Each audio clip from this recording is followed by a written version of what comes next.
again, we did a lot of mileage on this bike, man. We rode on this bike for 3 days straight from Milan, Bologna, Rome, all on this bike, and had no problems with comfort at all. So this is a bike that's comfortable and turns a lot of heads. Everywhere we go, people are coming around. We actually had all the Lamborghinis parked up. I had 2 professional photographers when I came back to the bike. They were taking pictures of the bike. And this happens all the time. The other night in Bologna, we had like 4 or 5 guys crowding on the bike, and they're looking at it, checking out the suspension.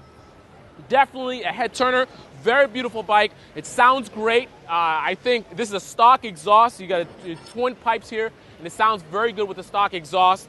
And I also like the sound when you roll off the throttle. It's just got this really raw, rough sound to it. Really like the sound of it. So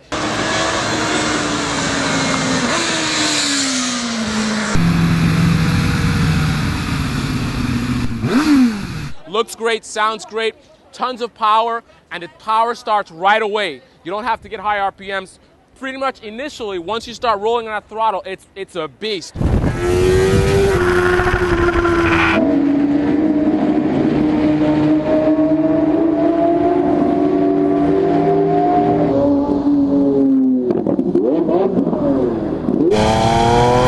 Now, a couple things to mention. So, great bike, comfortable, good handling, very flickable, and sounds great, looks great, turns a lot of heads. Now let's get into the details on the bike. You got 8 traction control settings, all the way from 0 with no traction control, all the way to 8, which is going to give you the maximum level of traction control in terms of in wet conditions, slippery conditions. So you have a lot of control to dial in the traction control exactly the way you want it to be. You also got 3 power modes on this. We were running this bike in sports mode, which is very aggressive. You're getting the full power available to you. But you also have a rain mode, which is appropriate for slippery type conditions. If you're not familiar with European bikes, just think about something like the Kawasaki Z1000, which we love that bike. That's a great bike, lots of torque. This is a similar setup here. You don't have the full front fairing, so it's a similar design, similar power delivery. However, that's when the similarities stop. This bike is a work of art, and that is one of the key things with MV Agusta. They try to make their motorcycles very beautiful, and I think they've done a great job. I'm not really a fan necessarily of the naked bikes, but the way they've done this, I mean, just look at all the angles and the curves on this thing, and then you got the LED day running lights here for safety, so it stands out a little bit more. Sometimes motorcycles can blend in with cars, so it's nice to have these, you know, this clearly, the combination of this light with these 2 lights.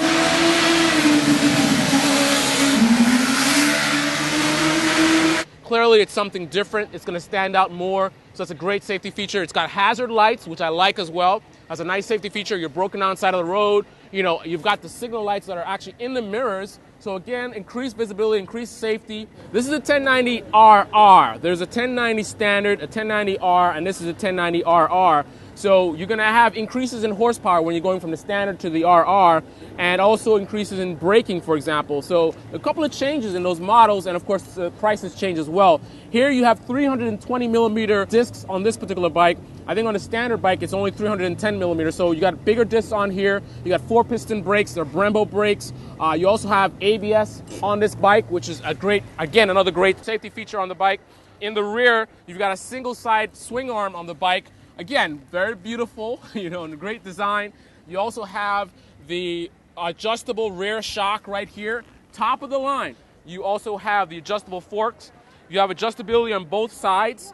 So you have separate, this is basically a separate function fork similar to what you see on some of the Kawasaki's, where you're adjusting suspension settings, a different setting on each side as well. All in all, very happy with the bike. Beautiful bike, lots of power, very comfortable, very fast, and no Lamborghini is any problem for the MV Agusta.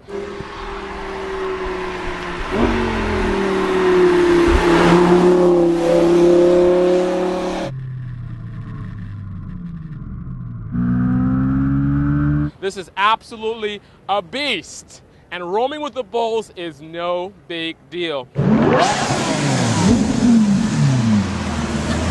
So if you're looking for an incredibly beautiful bike that's powerful, has tons of torque, and is comfortable, you can even do long distances in it. You can be on twisty roads. Now, one thing in particular, it's not necessarily that hard to have a bike that's very powerful, and I'll stand over here. To have a bike that's very powerful, you can easily add horsepower and torque But I think what's interesting here is that they've done it in a way where it's actually very manageable. Now, mind you, this is absolutely not a bike for a beginner because the power on this bike is monstrous. I'm talking about improper holding of the throttle, you know, and you hit a bump and you just do a slight, you know, twist on the throttle and you can get a really aggressive acceleration. So you really got to know what you're doing, be in the appropriate gear and hold the throttle appropriately. So this is absolutely a very powerful bike, not for a beginner at all. But if you're a mid-level to advanced rider looking for a really powerful, really aggressive, very torquey bike that looks great, it's going to turn a lot of heads, comfortable, twisty, this is the bike for you. The MV Agusta 1090RR, the monster, the beast of Milan.